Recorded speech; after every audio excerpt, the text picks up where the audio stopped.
Pendant les 4 prochaines années, c'est Groupe Océan de l'Île aux Coudres qui va s'occuper d'entretenir ce patrouilleur nommé Fulmar, qui est basé à Saint-Pierre-et-Miquelon. Très heureux qu'une marine étrangère, en l'occurrence la marine française, nous a fait confiance pour entretenir et maintenir son navire. Évidemment, il a besoin de beaucoup d'amour étant donné que c'est un navire qui a été construit dans les années 70.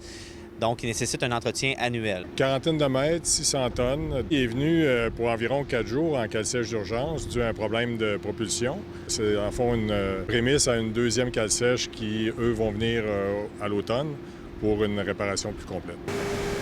La compagnie espère faire bonne figure devant le gouvernement du Canada.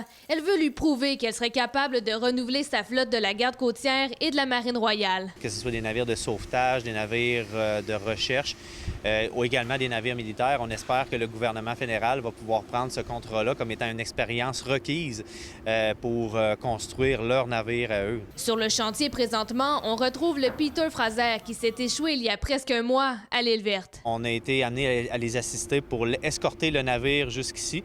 La Société des traversiers devait trouver un fournisseur qui était prêt à prendre le navire rapidement. C'était un problème de coque.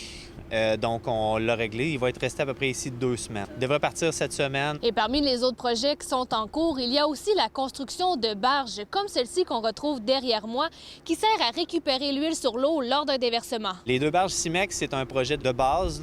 C'est à peu près 10 millions de dollars. La seule ombre au tableau, c'est le manque d'employés. Groupe Océan est continuellement à la recherche de main-d'œuvre qualifiée. Marianne Lajoie, à l'Île aux Coudres.